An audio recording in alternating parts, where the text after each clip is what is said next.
The sharp increase in the prices of fuel in South Africa has a detrimental effect on small businesses in the country. Joining us now to discuss this is a founder of Mpete Consulting, Serame Doctor Mpete. Very good evening to you, and thank you so much for speaking to us. Perhaps if we can just, from a layman's perspective, for somebody who is not in business but is feeling the knock-on effect of the high fuel prices, how can you explain it to the ordinary man on the street? And I know there are different ways that it's calculated, but just from your experience, why are we feeling the effect? Good evening to you and good evening to your viewers. I tell you what, in terms of the effects of the price increase, particularly from us as small business owners, we also feel the pinch of the high increase volumes. We are permanently told that it is as a result of the increase of it has something also to do with the rand and all of those things. And we are small business owners in the fuel industry, and we are fairly new in the game. So it does not only affect ordinary people on the street, it affects us as new business owners and the new entrants in this industry. Well, tell us about your own experiences, the challenges that you face, particularly due to the fluctuating fuel prices, and how your business is trying to adapt to these fluctuations.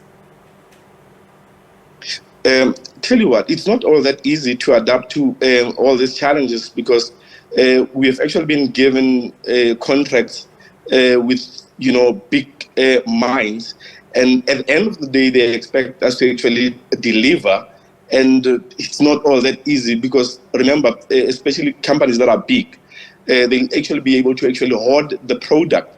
They actually keep the product in their own depots.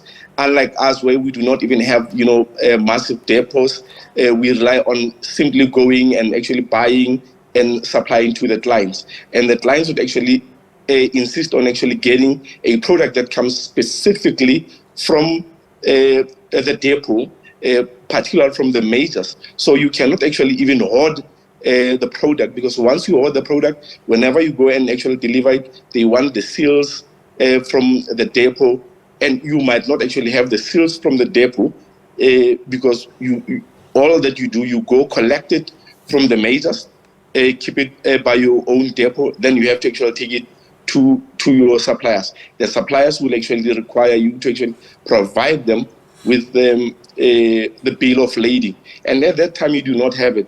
So this increases are affecting small businesses in this industry.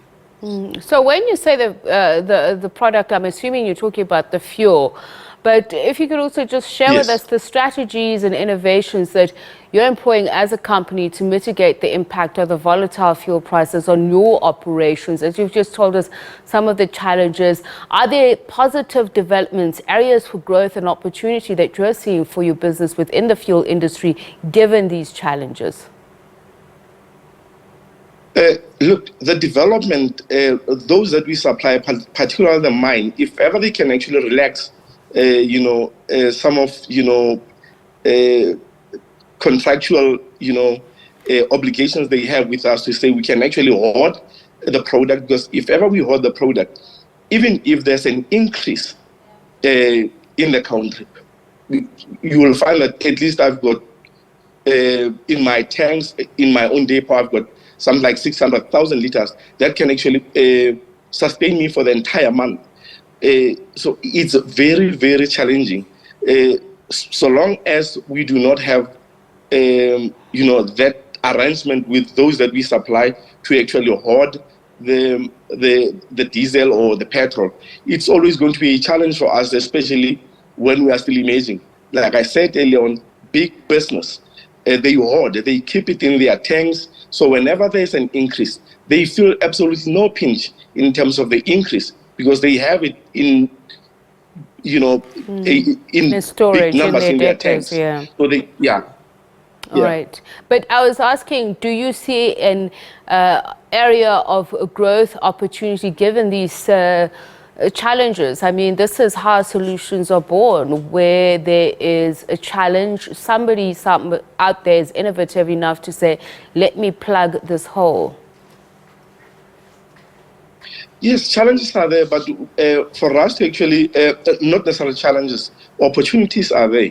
But remember, for us to actually get those opportunities, we'll also have to actually get at least a helping hand, particularly from government. But government is actually not interested in assisting us. And it's unfortunate that a greater number of people in this business, I'm sorry to say this, are mainly white. I'm based in Rustenburg, and people who are actually in this industry in Rustenburg are not that many.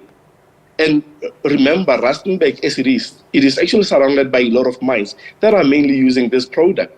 So opportunities are there, but we also need support from government, because it is expensive to even buy a full load of diesel. It's almost $1 million just to buy a full load of diesel 15. All right, thank you so much for your time and insights, Mr. Mpete. Just speaking to us about how small businesses are contending with increasing fuel prices.